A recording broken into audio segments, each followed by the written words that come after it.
Muy buenas tardes, bienvenidos a nuestro tercer Geoseminarios como parte de la iniciativa del Comité de Educación y Divulgación de Geolatinas.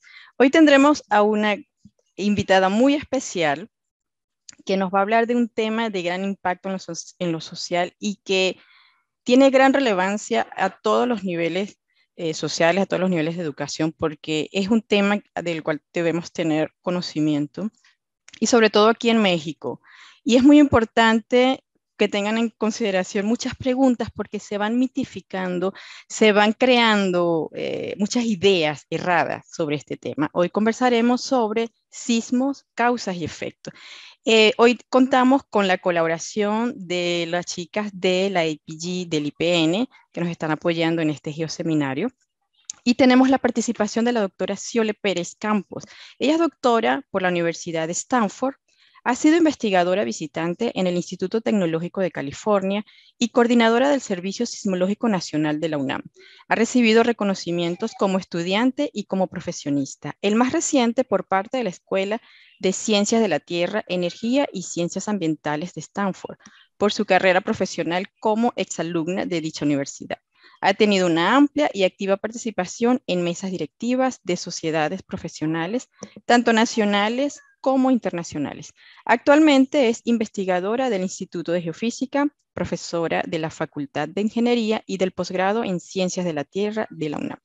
Bueno, doctora, todo suyo el control. Adelante con este tema tan interesante y de tanto impacto. Muchas gracias a Geolatinas por la invitación a el capítulo de APG del Instituto Politécnico Nacional. Y pues vamos a arrancarnos con la presentación, nada más que no estoy muy segura que les compartí. Déjenme volver a hacerlo. Ok, ahora sí es lo que quería compartirles, que es la presentación en PowerPoint. Bueno, pues el día de hoy vamos a platicar de los sismos en general. Y nos enfocaremos en las causas principales y los efectos principales de estos.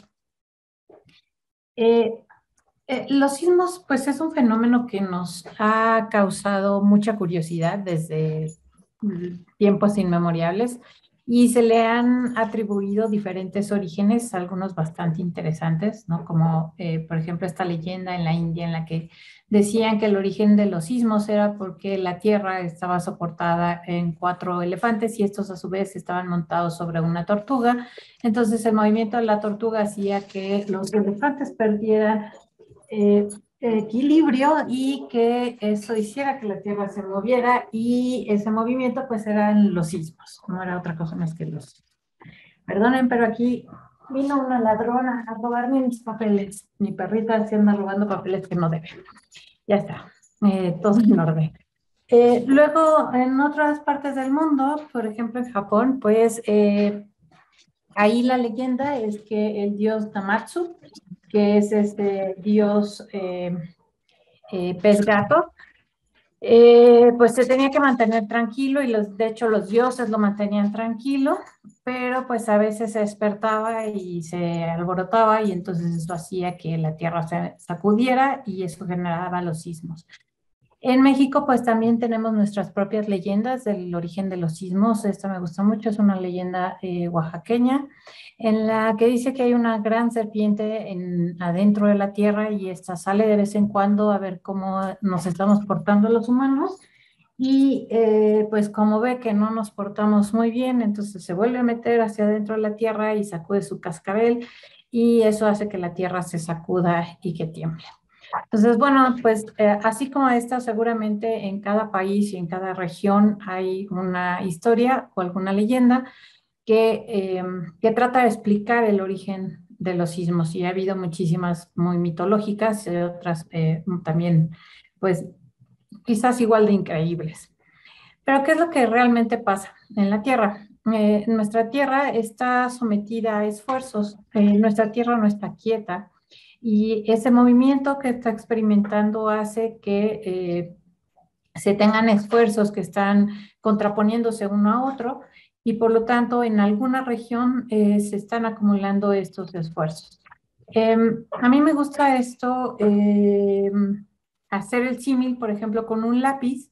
si nosotros tomamos un lápiz, y voy a parar un poco la pantalla, entonces si tomamos un lápiz de ambos lados y nosotros empezamos a aplicar esfuerzos, pues resulta que este lápiz es un medio que, si bien es sólido, es elástico. Elástico significa que si yo aplico un esfuerzo y lo suelto, ese medio regresa a su forma original.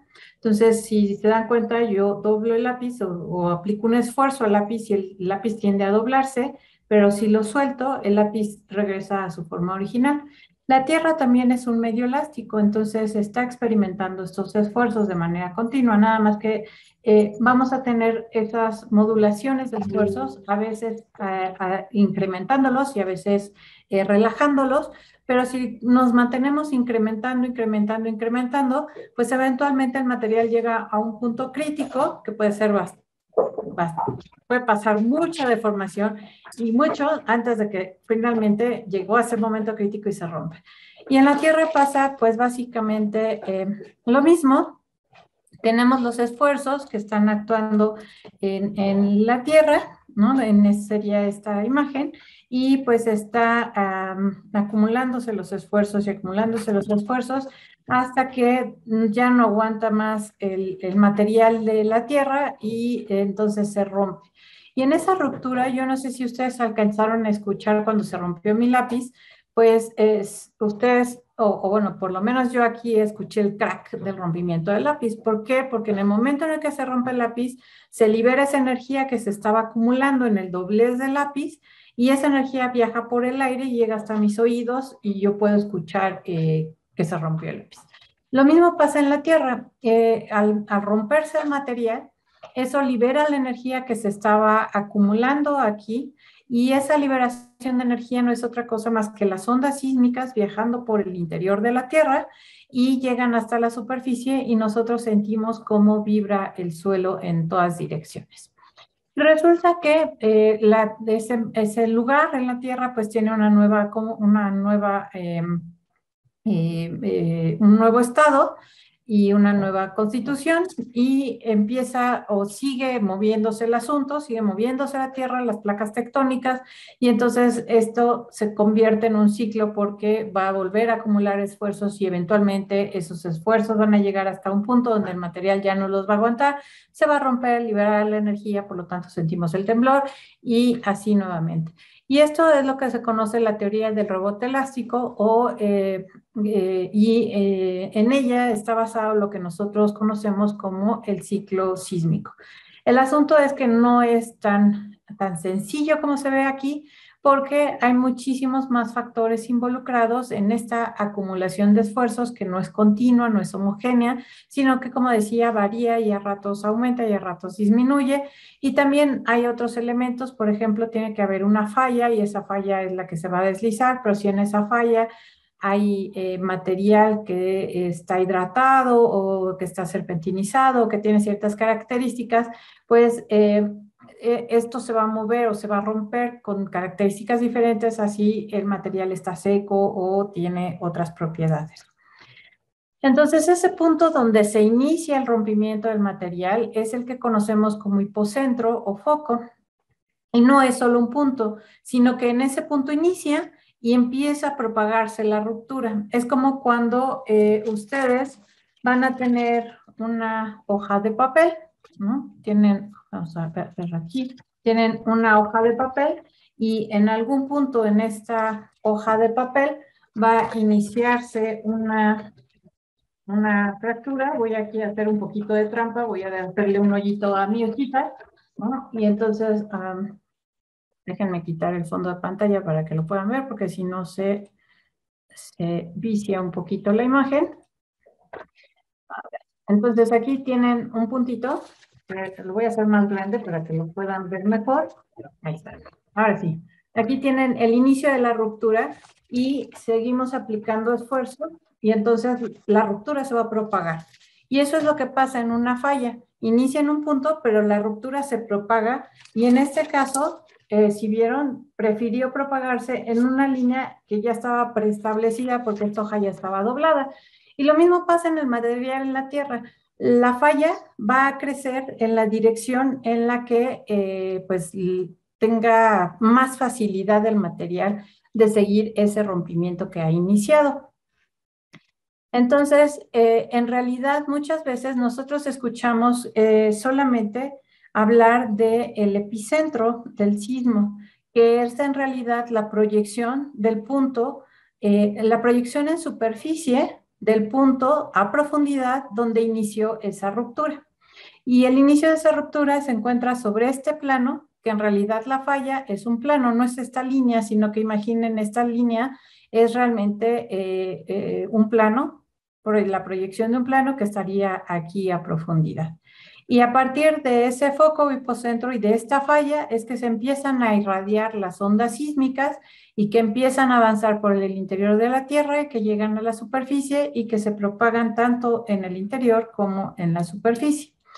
Y entonces ese viaje desde la fuente hasta las estaciones, pues lo podemos ver en estos registros que se llaman sismogramas y podemos distinguir los primeros arribos que corresponderían a ondas de cuerpo y se llaman ondas de cuerpo porque viajan por el interior del cuerpo del medio por el cual se están propagando, en este caso la Tierra, y las primeras en llegar en nuestros registros son las ondas P, que se llaman P porque llegan primero. Las segundas en llegar son las ondas S y por eso se llaman S porque llegan segundas. Y luego hay otros tipos de ondas que son las que viajan por la superficie y se llaman ondas superficiales. Esas son más lentas y entonces llegan después en el registro y son estas que están por acá. Y es gracias al viaje de estas ondas sísmicas que nosotros podemos conocer el interior de la Tierra y que hoy sabemos que nuestra Tierra está compuesta por una corteza, que es esta capita, la más delgadita sobre la cual nos encontramos parados, y se divide en dos, en corteza continental, que es sobre la cual están los continentes, y corteza oceánica, que es sobre la cual están los océanos. Luego a profundidad tenemos el manto superior, el manto inferior, el núcleo externo y el núcleo interno. Aquí se divide en manto inferior y del manto exterior porque sí tiene un poco de propiedades físicas, mecánicas un poquito diferentes. De hecho, si nosotros tomamos la corteza y un poquito del manto superior, aproximadamente unos 100 kilómetros del manto superior, pues esto sería lo que conforma la litosfera. Y esa litosfera se comporta de una manera frágil. Eso quiere decir que el material de la litosfera tiene la capacidad de romperse. Y es entonces en la litosfera en donde realmente se presentan los sismos, en ese material que es capaz de romperse.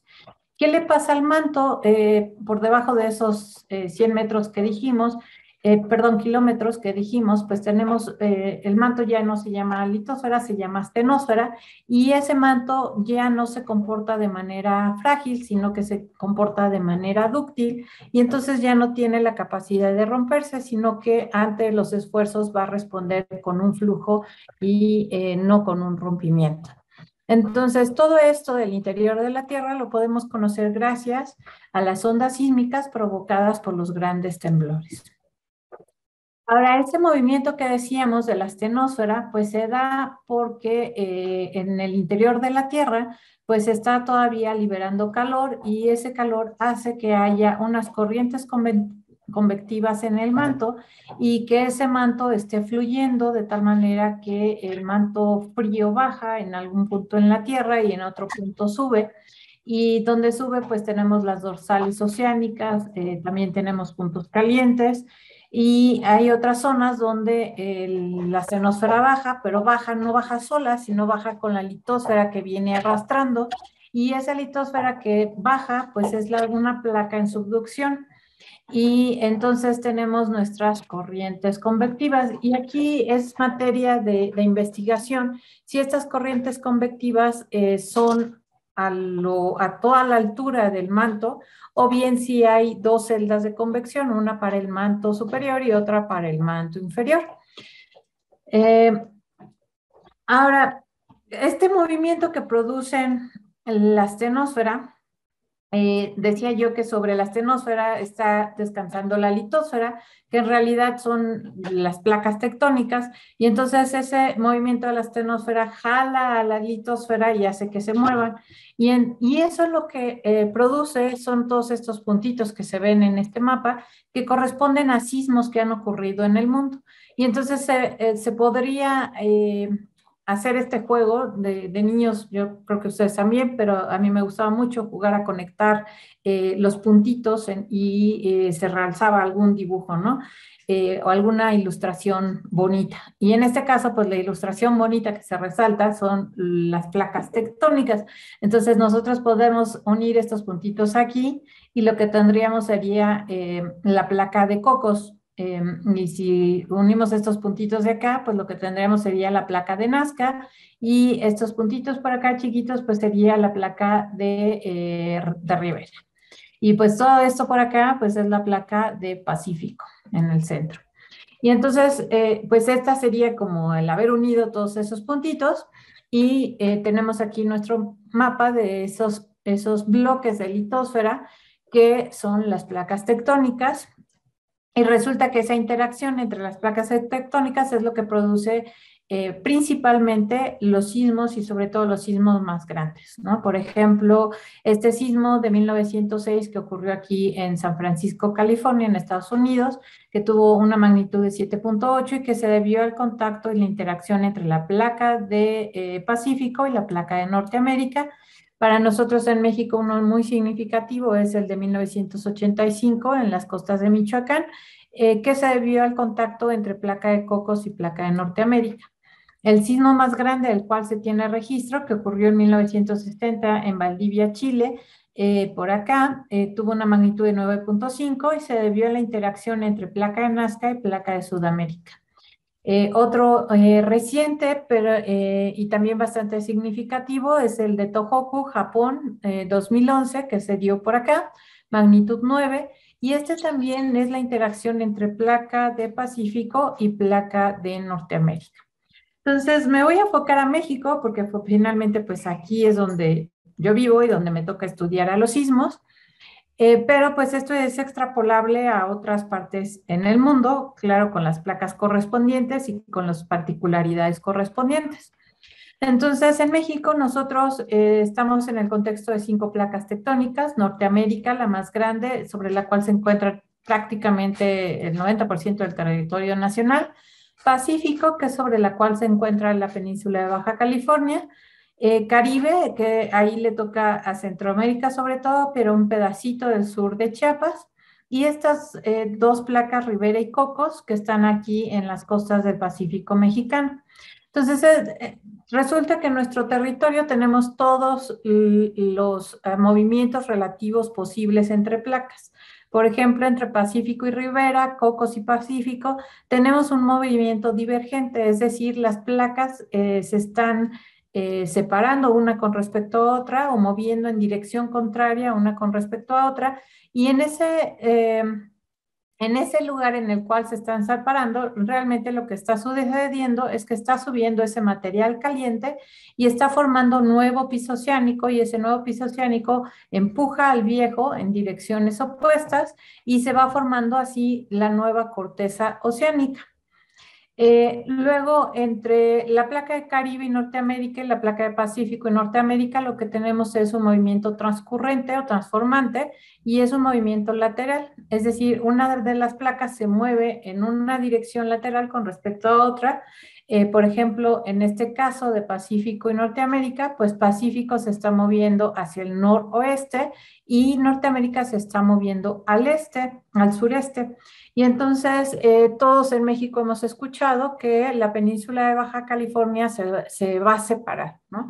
En realidad, esta península se viene separando de continente desde hace 12 millones de años. Antes esta península estaba pegadita por aquí, entonces digamos que podían visitar pues casi que Puerto Vallarta, Mazatlán y Cabos en una sola visita, sin necesidad de tomar el ferry para ir a visitarlo por acá, ¿no? Para referencia, Mazatlán está aquí y Cabos está por acá en el piquito de la península. Entonces, bueno, esto se va a seguir separando, otros muchos millones de años, pues terminará separada la península efectivamente. Y el tercer tipo de movimiento relativo que tenemos entre placas es este que se llama convergente o de subducción, donde una de las placas, en este caso las oceánicas, se están metiendo por debajo de Norteamérica y entonces en un corte, así es como se ve, la placa oceánica metiéndose por debajo de nuestra placa continental. En esta animación lo que podemos ver es justamente ese movimiento donde la placa oceánica se está tratando de meter por debajo de la placa continental, pero pues no es como meter el cuchillo en mantequilla, en realidad pues son materiales donde hay rugosidad en sus superficies, donde hay mucha fricción y esa fricción hace que se detenga el movimiento, se trabe el movimiento y entonces se empiece a acumular deformación y por lo tanto energía en esa zona. Como podemos ver aquí donde se dibuja esto moradito sería la zona acoplada y ahí es donde empezamos a acumular esa energía que comento. La placa superior se ve deformada como resultado y eventualmente, pues como esto sigue empujando hacia abajo y esto sigue empujando hacia el otro lado, pues esto va a vencer el esfuerzo que allí hay, la resistencia que tiene esos materiales y se va a romper y entonces liberar la energía en forma de un sismo. Si está lo suficientemente cerca a este punto, a la trinchera y además si provoca un movimiento vertical en el fondo oceánico, entonces se puede generar un tsunami como lo vimos en la animación. Si por el contrario está más abajo, no provoca ese desplazamiento en el fondo oceánico, entonces lo único que tenemos es el sismo, pero no tenemos tsunami. Entonces, a los sismos los podemos clasificar en en estos tres tipos, que en realidad nada más son dos, pero nos gusta clasificar este otro aparte. Y el primero sería estos sismos de contacto o estos sismos interplaca, o también por ahí les dicen sismos de subducción, si están en zona de subducción, o sismos interplaca si están en fallas transformantes o transcurrentes. Y estos sismos generalmente tienen un fallamiento inverso. ¿A qué nos referimos con eso? Si toman esta línea como el plano que va hacia ustedes y hacia adentro de la pantalla, ustedes pueden decidir que esto de aquí arriba es el bloque de techo y que esto por debajo de ese plano es el bloque de piso. Y entonces el bloque de arriba está subiendo en este movimiento del sismo y el bloque de abajo está bajando. Y pues generalmente nosotros decimos que lo que está arriba cae, o sea, lo que está arriba baja. Entonces aquí lo que hace es el movimiento inverso, lo que está arriba sube. Entonces se le llama a ese tipo de movimiento un fallamiento inverso. Tenemos el otro tipo de sismos que son sismos intraplaca. Estos no se dan en el contacto entre placas, se dan dentro de las placas. Y entonces de esos tenemos dos tipos. Estos que se ocurren dentro de una placa que está subducida, como la placa de Cocos, por ejemplo, y dentro de ella se dan estos mecanismos. Y en ese caso, si nosotros tomamos esta línea como el plano de falla, entonces tendríamos este lado como el bloque superior y este otro lado como el bloque de piso, bloque de techo, bloque de piso, y en este caso el bloque de arriba sí baja y entonces eso se le llama un fallamiento normal o mecanismo normal. Y el otro tipo que decía que es el mismo tipo, es un sismo intraplaca que ocurre dentro de las placas continentales, pero para distinguirlos de estos otros que ocurren en las placas oceánicas, a estos los preferimos llamar sismos corticales, porque ocurren generalmente dentro de la corteza. Y aquí sí hay de chile, mole y pozole, como decimos en México, es decir, de fallamiento inverso, de fallamiento normal o de fallamiento lateral. Fallamiento lateral quiere decir que si bien aquí tengo un bloque y aquí tengo el otro, este no es que vaya a bajar o vaya a subir, sino que se deslizará de manera lateral con respecto al bloque de este lado. Y entonces tendríamos nuestra clasificación de sismos como sismos interplaca, sismos intraplaca, y estos sismos intraplaca tenemos los sismos que ocurren dentro de una placa que está subducida o sumergida, y esos sí los dejamos como sismos intraplaca, y los que están en la placa superior o la placa continental y les llamamos sismos corticales. Ahora, si vemos a México con más detalle, o más bien de manera más general, en términos de su sismicidad, pues resulta que en 2017 Zúñiga y colaboradores propusieron esta regionalización sismotectónica. Lo que se hace es ver las características de todos los sismos y tratar de agruparlas en zonas que geológicamente y tectónicamente tengan sentido y que expliquen también esa sismicidad que se está presentando. Entonces, por ejemplo, todo este bloque, BC2, pues corresponde a la sismicidad que se da justamente en todas estas fallas que se encuentran en el Golfo de California y que se deben sobre todo a ese deslizamiento lateral y apertura que está teniendo el Golfo de California. Estos que se llaman sub 1, sub 2, sub 3, sub 4, pues corresponden a la sismicidad que se da entre las placas oceánicas, sub 1 con la placa de Rivera, sub 2, 3 y 4 con la placa de Cocos y la placa de Norteamérica. Entonces son sismos como la animación que vimos, ¿no? Donde están las dos placas en contacto y que al momento de deslizarse la placa, de romper de vencer esa resistencia que existe a ese movimiento, pues es da la sismicidad que se presenta en estas zonas sub 1, sub 2, sub 3, sub 4. Y las otras regiones son regiones de sismicidad cortical, como pueden ver, no es poca la sismicidad que tiene el centro-sur de México, y en el norte parece poca, pero en realidad pues tampoco es que tengamos muchas estaciones sismológicas como para poder registrar más de lo que están viendo en esta figura de la izquierda. Lo que ven en la derecha es sismicidad más profunda, más de 40 kilómetros, y entonces aquí solamente se han dividido estas tres zonas, y estas tres zonas corresponden a las placas que están subduciendo, y por lo tanto son sismos intraplaca los que están englobados en estas tres regiones. Entonces, en cualquiera de estas tres regiones o en cualquiera de las fallas, lo que podemos pensar es en esta teoría de rebote elástico que vimos al inicio o del ciclo sísmico, y entonces esta caricatura de lo que es el contacto entre las placas nos ayuda un poquito a entender el mecanismo. Lo que está en morado sería la placa oceánica, y que se está metiendo por debajo de esto que es lo café, que se correspondería a la placa continental.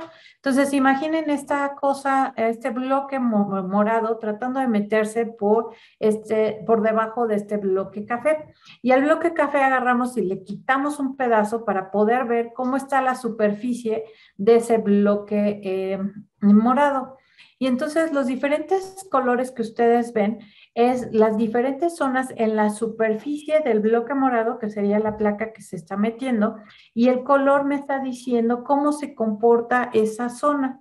Y entonces resulta que las zonas rojas son zonas que van a tener una gran resistencia, van a poner una gran resistencia al movimiento, van a tener muy alta fricción en el contacto con la otra placa.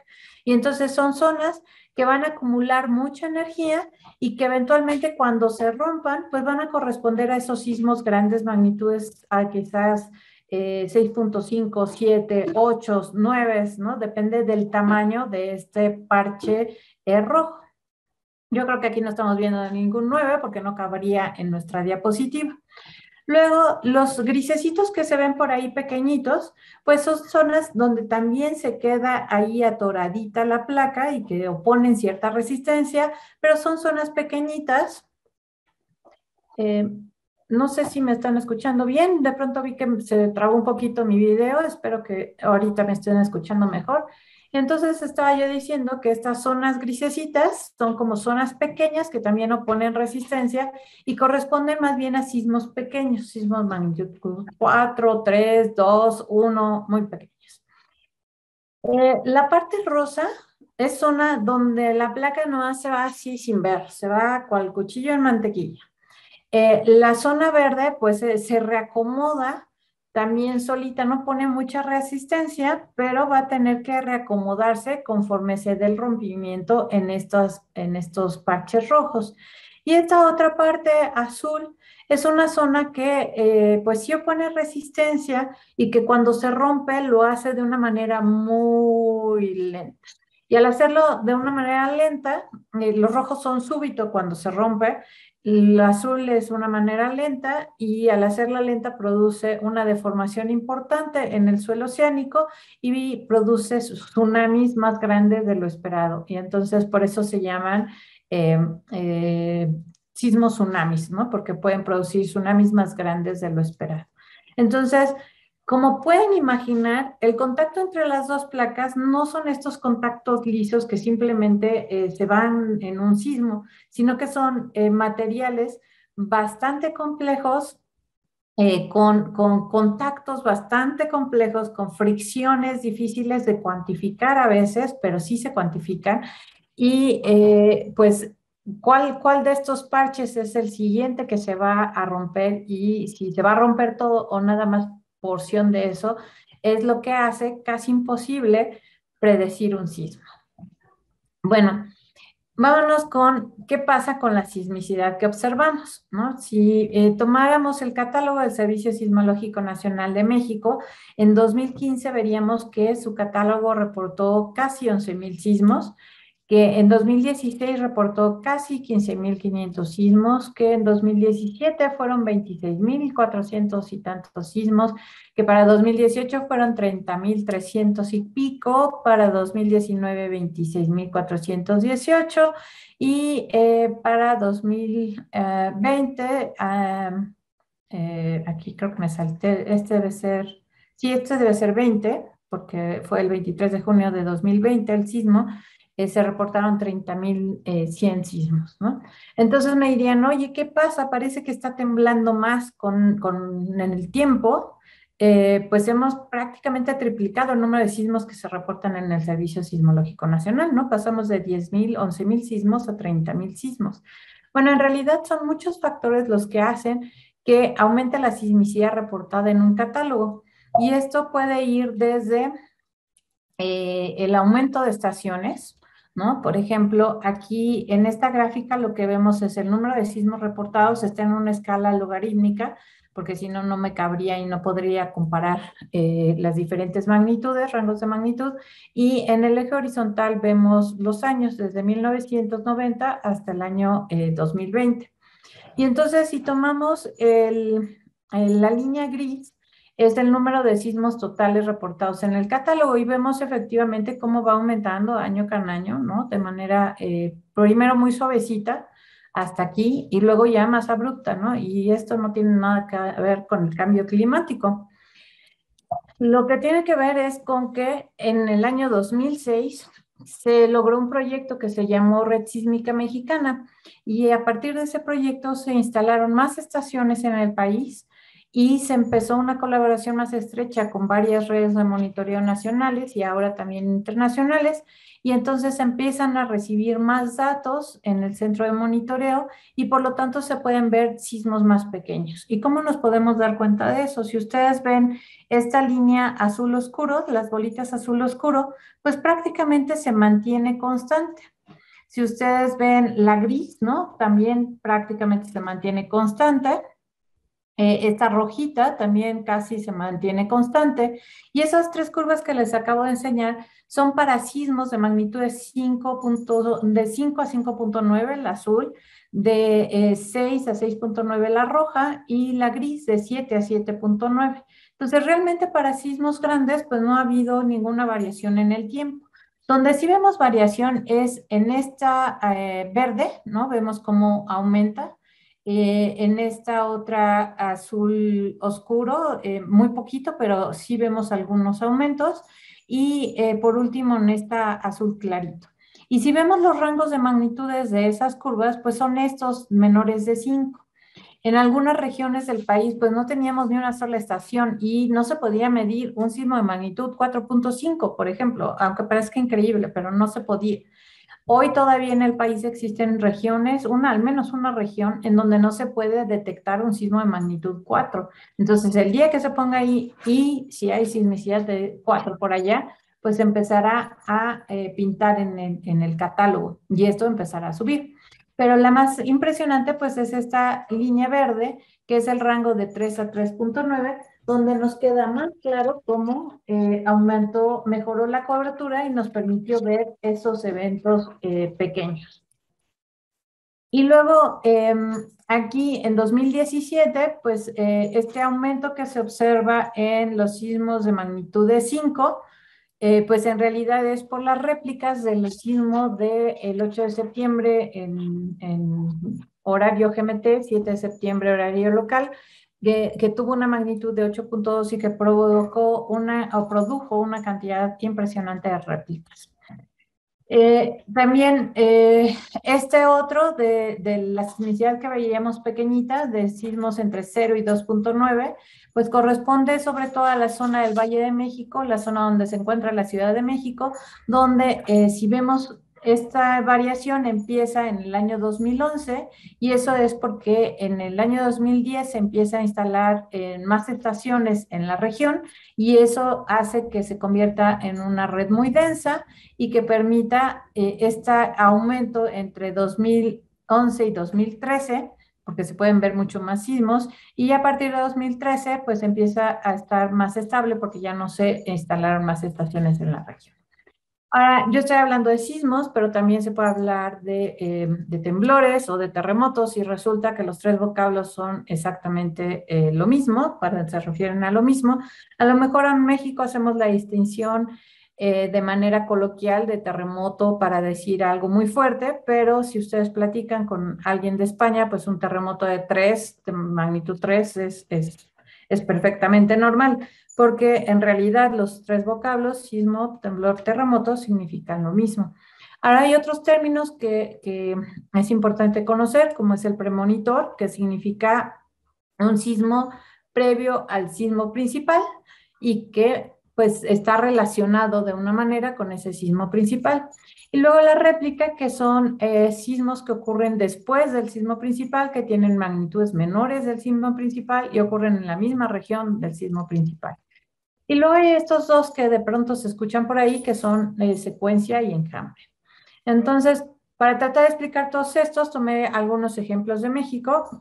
Primero tomé este que pues le podrían decir por ahí terremoto, pero bueno, es sismo o temblor de magnitud 8.2 que ocurrió en el Golfo de Tehuantepec.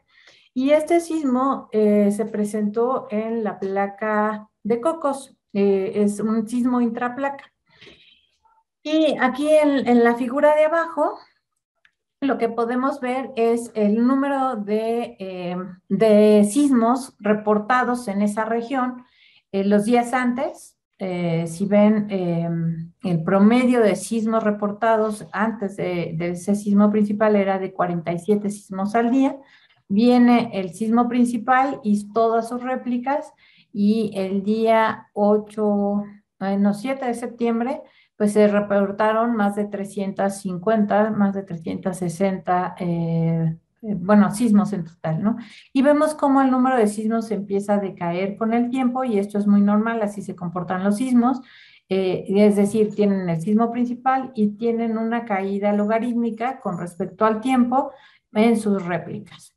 Y luego seguía avanzando el año, inició 2018 y se presentó otro sismo en Pinotepa Nacional, también aquí en México, en las costas de Guerrero, Oaxaca, este queda más en la costa de Oaxaca, y con sus respectivas réplicas que también fueron un montón, pero también presentando este comportamiento de caída logarítmica. Y bueno, esto siguió, ahorita ha reducido bastante el asunto. Y lo que también quería comentarles es, bueno, aquí en la gráfica de la derecha, la estrella me indica la posición del epicentro, acuérdense que es la proyección del foco en la superficie, y luego esta línea BB' corresponde a este rectángulo, entonces esta B estaría aquí y esta B' estaría acá, y entonces este rectángulo corresponde a la imagen de la falla en la cual se rompió el sismo, ¿no? Entonces resulta que el sismo inició donde está la estrella, que corresponde a este punto, y empezó a propagar la ruptura y el deslizamiento en la falla, sobre todo en la dirección noroeste. y tuvo un mayor deslizamiento en la zona noroeste, como por aquí más o menos. Y ese deslizamiento alcanzó hasta 12 metros de deslizamiento en la falla. ¿Sí? Entonces, nosotros, los sismólogos, lo que hacemos a partir de los registros, de los sismogramas, es interpretarlos para lograr visualizar planos como estos, donde nos describe cómo es que se rompió la falla.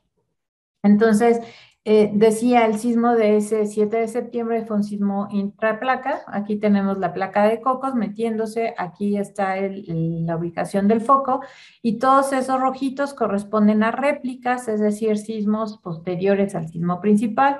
Los que están en negro es sismicidad de fondo, si se dan cuenta, pues es una zona muy activa con mucha sismicidad y lo que vemos en cada uno de estos paneles de arriba y de la derecha corresponden a la historia en tiempo del número de sismos en cada uno de estos cúmulos. Entonces, para este cúmulo A sería la figura de arriba a la izquierda, para este cúmulo B en el centro sería la de arriba en el centro, para el C sería la de arriba a la derecha y finalmente esta de la derecha corresponde a la falla principal, que sería este cúmulo total. Y entonces vemos cómo cada uno de estos sigue su patrón de caída logarítmica. Bien, este es otro sismo que se presentó el 23 de junio de 2020, que tuvo una magnitud de 7.4, perdón, y esta es otra forma de representar el número de sismos por día, ¿no? Y vemos esa caída logarítmica, esto corresponde a las barritas. Las barritas, si ven el máximo de sismos por día es el día que se presenta el sismo principal y luego viene decayendo el número de réplicas. La curva continua es el acumulado de número de sismos por día. Las pelotitas lo que me están representando es el número de sismos que se presentaron en ese valor de magnitud. Entonces, aquí está el 7.4, hubo un solo sismo, pero hubo muchísimos sismos de magnitudes en el rango entre 3.5 y 4.3 aproximadamente en esos primeros días. Aquí estaría la ocurrencia de la réplica mayor, ¿no? Por ahí que será casi un mes después, ¿no? Del sismo principal. Y lo que también se puede hacer son análisis como estos, donde tengo el número acumulado de eventos con respecto a magnitud, que serían las pelotitas en azul, y podemos ver esta relación lineal que se tiene al final para ver si es una relación muy nutrida en sismos pequeños o muy nutrida en sismos más grandes. Bien, y eso es cómo se comportan en términos de precursor, que sería un evento previo al sismo principal, el sismo principal y luego todo su historial de réplicas, que son todos los sismos posteriores. Pero también hay otra forma en la que se presentan los sismos y estas se llaman enjambres. Y este fue un enjambre que ocurrió en la zona de Uruapan, Michoacán, en uno de los estados de la costa de México. Y lo que vemos es en el eje horizontal el día, en la gráfica del centro es el número de sismos por día, en azul son los sismos reportados en el catálogo, en amarillo son los sismos totales que no terminan en el catálogo, algunos de ellos porque no se tiene una buena certidumbre en su localización o sobre todo en su magnitud. Pero como pueden ver, pues es una historia muy interesante de este enjambre que empieza con algunos eventos al inicio del año de 2020 y luego empieza a aumentar drásticamente el número de sismos por día hasta llegar a este momento, donde se mantiene aproximadamente constante el número de sismos por día y de pronto da un brinco a un día donde sí parecía que eran demasiados sismos por día. Estamos hablando de más de 350 sismos en un solo día y luego ya viene la caída paulatina de este enjambre hasta que finalmente murió este enjambre, ¿no? Ahora, ¿cómo es que distinguimos un enjambre de este cúmulo de sismos que se dan posterior a un sismo principal? Si se fijan, la gráfica es muy diferente, ¿no? No es uno no es nada más la última parte del 6 en adelante donde se tiene como el gran número de sismos y luego su caída logarítmica. Aquí tenemos un aumento, un estadio y luego una disminución. Y esto puede presentarse así de pronto muchos, mantenerse constante y apagarse por completo, o puede tener una forma más modulada como la que se tuvo en este enjambre. Pero la otra característica importante de un enjambre es que no hay un sismo principal. Si ustedes revisan esta gráfica de hasta abajo, es el rango de magnitudes que se presentan. Y en todos los días del enjambre no hubo un sismo que destacara por su magnitud. Prácticamente todos los que se presentan están en un rango muy bien delimitado, ¿no? Podríamos decir que andan entre 3 y 4.2 y no hay uno que diga, este tiene una magnitud, una unidad por arriba de todos ellos, que generalmente el sismo principal tiene un orden de magnitud mayor que el de todas sus réplicas, no, que la réplica mayor. Entonces, así es como se distingue un enjambre de una secuencia de réplicas, porque no hay un sismo principal que se distinga y porque el comportamiento en el tiempo tampoco es esta caída logarítmica característica de las réplicas. Entonces, este enjambre que les presento, pues se dio en esta zona de Michoacán, que es una zona volcánicamente activa. El último volcán que nació en México fue aquí, justamente en esta región, en el volcán Paricutín.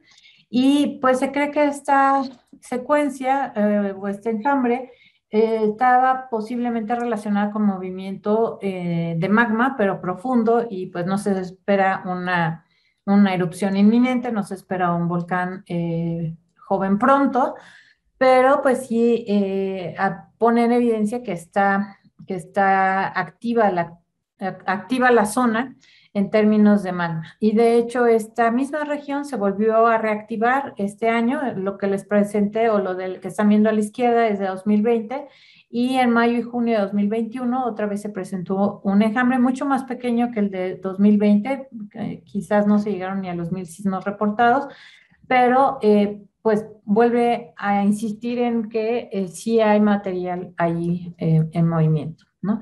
Hay secuencias más cortas o enjambres más cortos, como este que se presentó en Ciudad de México, al poniente de Ciudad de México.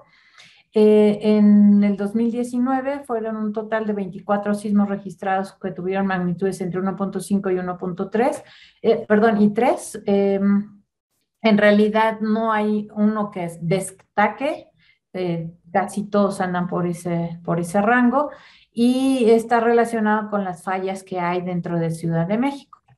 Bien, pues hemos hablado así de por qué se dan los sismos y las características en el plano de falla y las diferentes formas de llamarlos y cómo se distingue una secuencia de réplicas de una secuencia de enjambre, pero pues los sismos desafortunadamente tienen consecuencias importantes.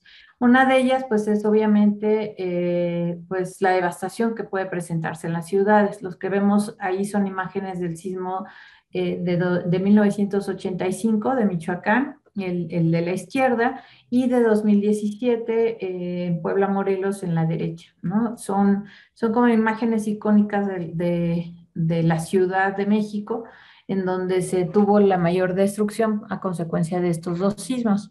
Pero hay otro tipo de daños y otro tipo de efectos que puede tener. Otros efectos para nuestra infraestructura, pues son daños en tuberías, esas se pueden deformar bastante y romperse.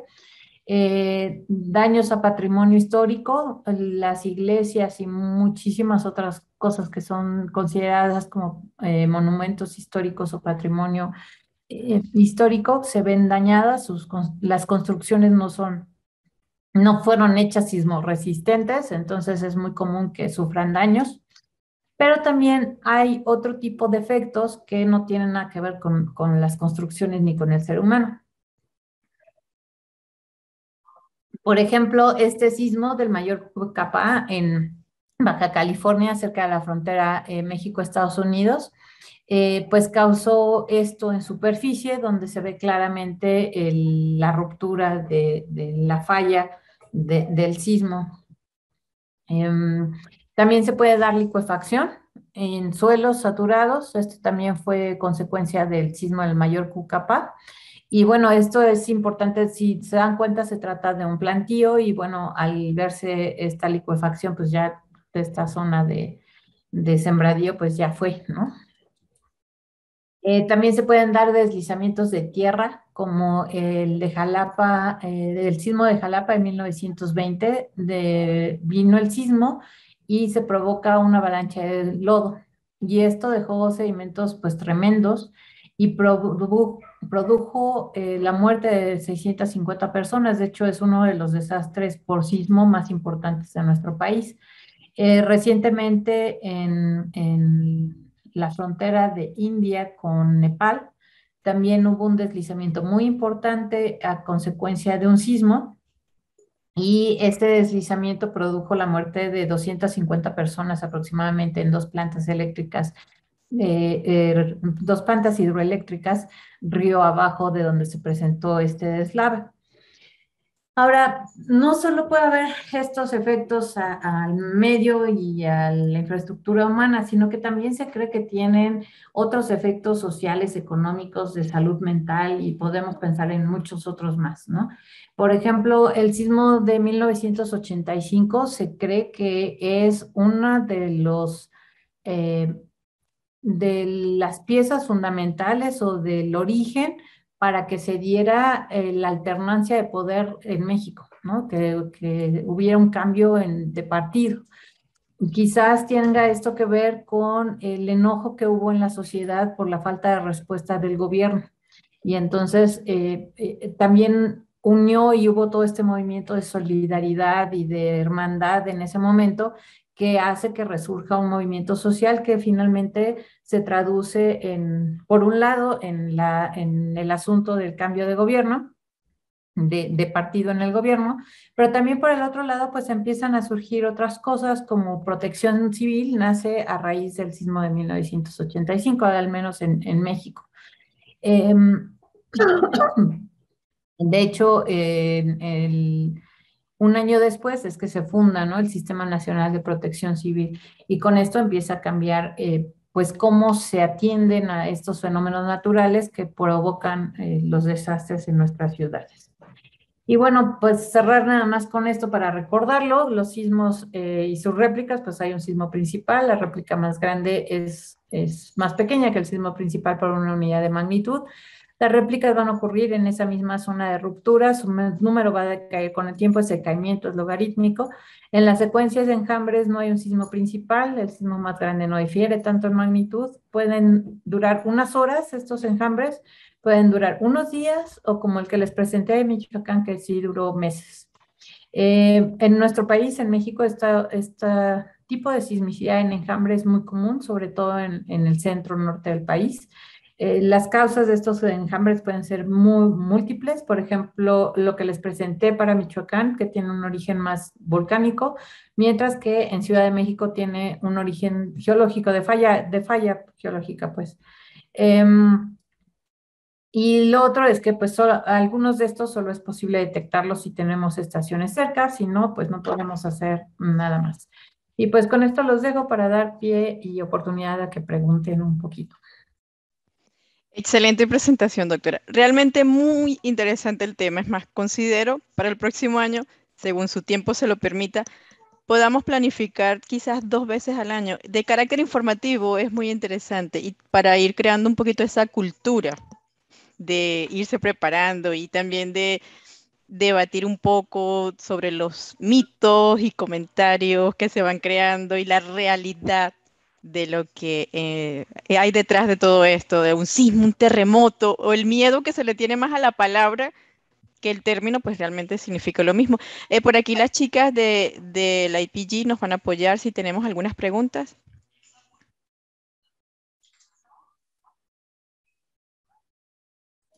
Hola, sí, creo que sí, ya tenemos a Carlos García López. Pregunta. Buenas tardes, doctora. Muy ilustrativa su conferencia.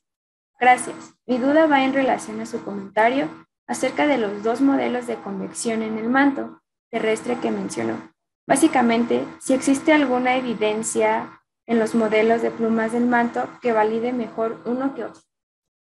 Pues en realidad hasta donde yo me he quedado, porque en los últimos par de años, confieso que no he seguido mucho la literatura, pero hasta hace un par de años, ambos modelos estaban validados, ¿no? Entonces, pero creo que tiene que ver más en dónde se habían hecho los estudios y el tipo de metodología y datos que habían empleado. Entonces, ambos validaban tanto la corriente completa como las dos celdas, ¿no? Entonces, por eso a este momento yo diría que los dos todavía están ahí presentes. Gracias. La siguiente es de Carolina Gutiérrez y pregunta, ¿a qué distancia promedio se generan los sismos antecesores del sismo principal? Ay, Carolina, qué buena pregunta, porque realmente el asunto de definición de réplicas es un asunto de debate entre sismólogos. No creas que es una cuestión así de libro y de definición muy precisa. Y también tiene que ver con el tamaño del sismo, porque mientras más grande sea, pues más área cubre. Entonces, más distancia va a estar del epicentro, ¿no? Y las probables réplicas. Entonces, hay quienes son muy puritanos y dicen solo que esté en el área de ruptura es considerado réplica. Hay quienes toman un área más amplia, incluso como podríamos decir como dos áreas de ruptura, ¿no? Y lo equivalente a dos áreas de ruptura. Hay quienes dicen, no, depende del cambio de los estados de esfuerzo. Entonces, si está en la zona en la que el estado de esfuerzos logra cambiarse, entonces toda esa zona le vamos a llamar zona de réplicas. Entonces, sí hay como varias corrientes y entonces no te podría dar así como, esta es la distancia. Gracias. La siguiente. Gustavo Santos. ¿Es correcto decir que un sismo es oscilatorio o trepidatorio, considerando que cada tipo de onda lleva por naturaleza un movimiento de propagación diferente? Gracias, Gustavo, por tu pregunta. Efectivamente, no es correcto. Todos los sismos son oscilatorios y trepidatorios porque todos los sismos, como tú bien dices, tienen las dos tipos de ondas, los dos tipos de ondas, y de los dos tipos de ondas de cuerpo de superficie hay otros dos tipos de ondas, PS, Love, Rayleigh, y cada uno de ellos tiene una polarización diferente y cada una de ellas produce un movimiento diferente que puede ser oscilatorio o trepidatorio. Entonces, todos los sismos tienen movimientos oscilatorios y trepidatorios. Lo que pasa es que hay personas que dependiendo dónde se encuentren, van a sentir más un movimiento que el otro, pero en realidad todos los sismos provocan movimientos oscilatorios y trepidatorios. Siguiente dice, entiendo que los sismos no se pueden predecir, pero ¿existe alguna forma geológica geoquímica que se pueda considerar como precursora de un sismo? Geoquímica no, porque no lo puedes medir directamente. Eh, Geofísica, pues es que está hay como varias líneas, ¿no? Una está a medir la deformación, y la deformación se mide con los GNSS, GPS GNSS, y pues cómo se va acumulando esta deformación, eventualmente pues se va a traducir en una liberación de esa deformación, ¿no? Y que es el sismo. El asunto es que no sabes cuándo va a llegar al máximo de deformación permitida el sistema, ¿no? Eso no sabes. Y no lo sabes porque no tienes suficientes ciclos como para saberlo. Y la otra es que pues puedes tener incertidumbres de años, entonces pues tampoco ayuda mucho para una buena predicción donde quieres el día, hora, ¿no? En el que va a suceder. Entonces todavía estamos muy lejos de esas predicciones, aunque tengamos las herramientas geofísicas para algunas de los parámetros que podrían llevarnos eventualmente a una predicción. De verdad, qué bueno fuera que pudiésemos predecir, Pues sí. ¿verdad? Y por acá tenemos otra, dice, ¿los volcanes pueden provocar sismos? Y los volcanes pueden provocar sismos, pero en general estos sismos no son tan grandes como los sismos de subducción. Son sismos de magnitudes moderadas. Moderadas, estamos hablando de entre 4 o 5.5, una cosa así. Es muy raro que lleguen a producir sismos más grandes de eso. Ha pasado en algunos volcanes, pero no es lo normal. ¿Y los sismos pueden provocar erupciones volcánicas? Eh, Tal cual provocar una erupción volcánica, no. El volcán tiene que estar en ciertas condiciones como para que el paso de las ondas sísmicas lo ayude un poquito, ¿no? Es decir, ya debe estar en erupción, ya debe estar en un proceso eruptivo, debe tener fluidos que tengan cierto nivel de gases y cierto nivel de erupción para que cuando llega la onda sísmica sacuda ahí los gases y ese sacudir de los gases hace que los gases se liberen y entonces fomente la erupción, ¿no? Pero no es que si el volcán está dormido, pasen las ondas sísmicas y lo despierten y haga erupción, eso no. Por acá otra cosa. ¿Por qué hay lugares en el mundo donde no tiembla? Que no tiembla, yo diría que porque no hay sismómetros. No creo que haya lugares en el mundo donde no tiemble, porque lo que hemos visto, por ejemplo, en México, en regiones donde se pensaba que no temblaba, cuando se puso en una estación sismológica, oh sorpresa, sí hay sismos, o sea, son mucho menos frecuentes de lo que son en zonas de subducción o en las zonas activas, son mucho más pequeños pero sí existen, ¿no? Entonces, muy probablemente donde no vemos un sismo reportado es porque no hay una estación sismológica que nos permita detectarlo. Gracias. Otra por acá dice, ¿cuál es la región menos sísmica del mundo? Ay, la de región menos sísmica del mundo, ay, sí se las debo, porque me conozco muy bien a México, pero nunca lo había pensado en el mundo, entonces nunca le he puesto atención. Entonces me lo llevo de tarea y en alguna siguiente plática que me agarren, espero que la persona que anda por ahí me busque y me recuerde la pregunta, porque si no, en el mundo no sabría cuál es. Trato de imaginarme la figura que les puse de las placas. Pero obviamente esa figura que les puse de las placas, pues es una figura con, déjenme a ver si se las puedo volver a poner, si puedo, rápido. Este, estos puntitos rojos pues son los sismos más grandes, ¿no? Entonces podríamos pensar que estas zonas son menos probables de que haya sismos, estas zonas son menos probables de que haya sismos. O sea, las zonas más verdes son las menos probables de que haya sismos, ¿no? Donde menos sismos se presentan. La siguiente es de Johnny Rodríguez y pregunta, buenas tardes, doctora. Una pregunta. ¿Ha escuchado acerca de un geólogo por municipio? Es una política que quieren aplicar los científicos en Colombia para que la persona encargada prevenga y enseñe a la comunidad a cómo sobrevivir en casos de desastres naturales, como por ejemplo los sismos. ¿Usted está de acuerdo con este tipo de iniciativa? ¿Se debería aplicar en otros países sísmicos también? Pues no la había escuchado, pero suena bastante bien, ¿no? Imagínense una comunidad en una zona sísmica a la cual se le informa y conoce qué es el fenómeno al que está expuesta y luego aprende a cómo vivir con ese fenómeno al cual está expuesto. Entonces será una comunidad mucho más preparada y una comunidad mucho más resiliente. Entonces creo que es una iniciativa que puede tener mucho potencial en ayudarnos a mitigar riesgos y en ayudarnos a tener comunidades mucho más preparadas. Sí, definitivamente estaría muy bueno. Y de esto creo que va muy relacionado con esta siguiente pregunta, que dice, últimamente escuché que en septiembre hay terremotos en México. ¿De dónde viene este mito y cómo desmentir ese tipo de mitos con nuestros familiares y amigos? ¿Qué narrativa usar?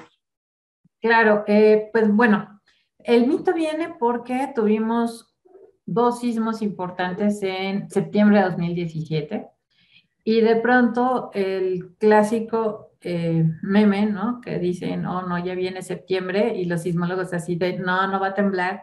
Y llega septiembre de 2021 y vuelve a temblar, ¿no? Y además un 7 de septiembre.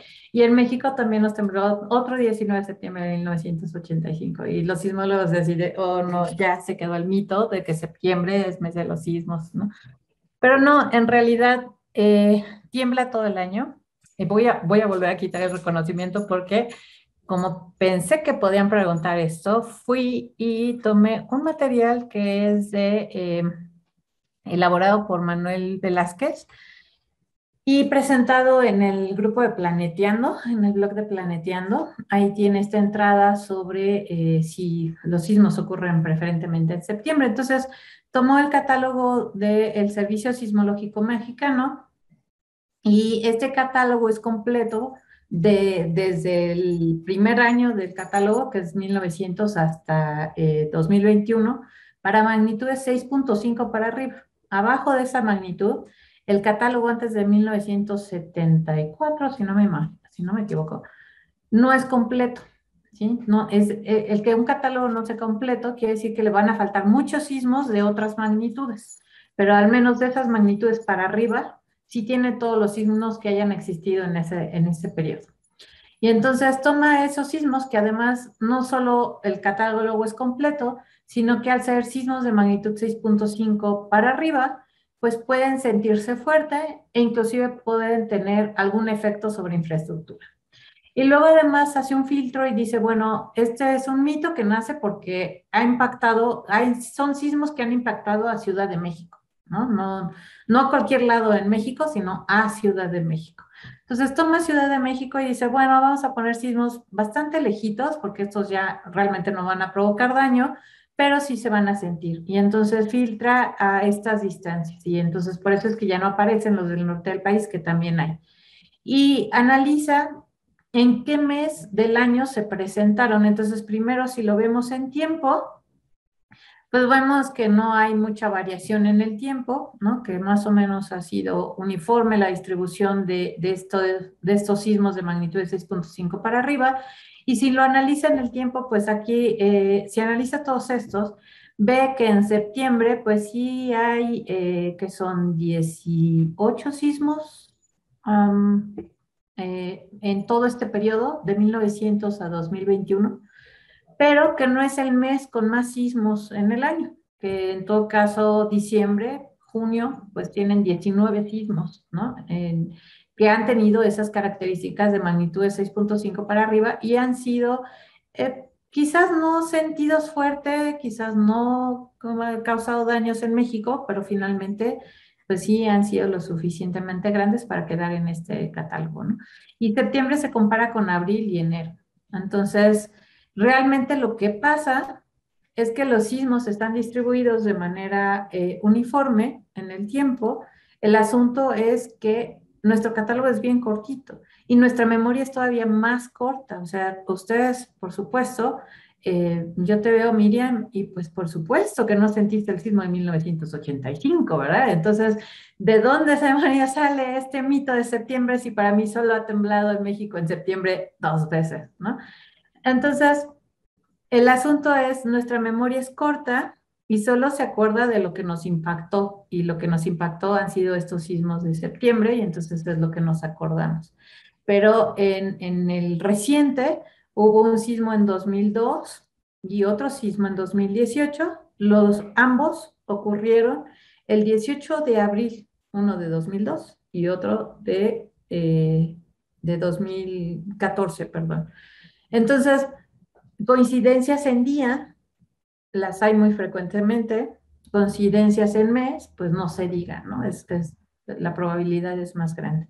Entonces, de ahí surgen estos mitos y pues lo que toca es explicarle a la gente que en realidad septiembre no es mes de los sismos. Como dice el doctor Carlos Valdés González, la temporada de sismos empieza el 1 de enero y termina el 31 de diciembre. Es decir, todo el año tiembla, todo el año hay la posibilidad de que ocurran estos sismos grandes, sobre todo en países como México o todos los de la costa del Pacífico, donde se tiene un alto potencial de tener estos sismos grandes y que impactan a nuestras ciudades. Muchas gracias y que han sido todas las preguntas el día de hoy. Muchas gracias, Miguel.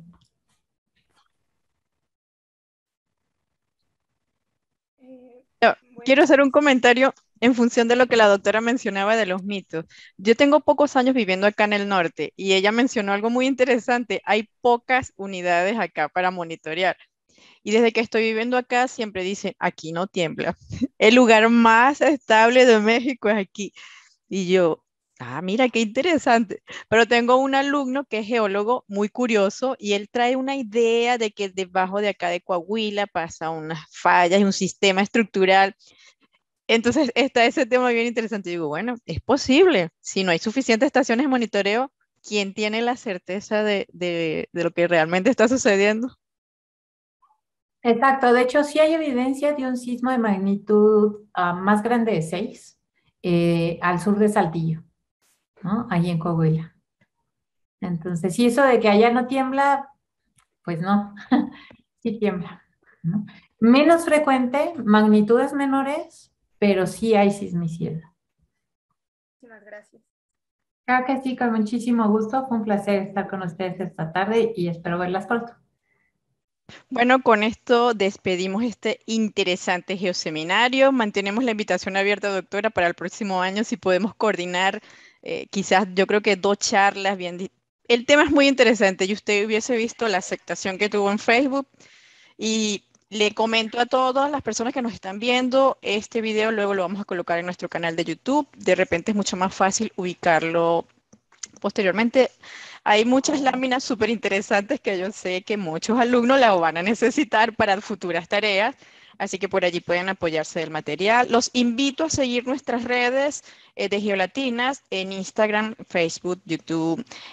Aquí las compañeras del capítulo de la EPG del IPN que nos estuvieron apoyando en este tema en particular y muy especial. Esta gran colaboración se logró gracias al trabajo en equipo con las chicas. Los invitamos a seguir nuestras redes porque para cerrar esta temporada aún nos quedan 2 temas muy interesantes. Dentro de 2 semanas vamos a tener un tema sobre el radón, efectos en la salud, y para el mes de diciembre tendremos un tema ya de la parte de astronomía y completamos esta variedad de geoseminarios. Y para la próxima semana estaremos con una nueva iniciativa de geoseminarios tesis. Por allí en nuestras redes estaremos haciendo la publicidad. Muchas gracias, doctora. Muchas gracias a las chicas que nos apoyaron en esta actividad. Y bueno, con esto completamos la sesión. Feliz noche. Ay,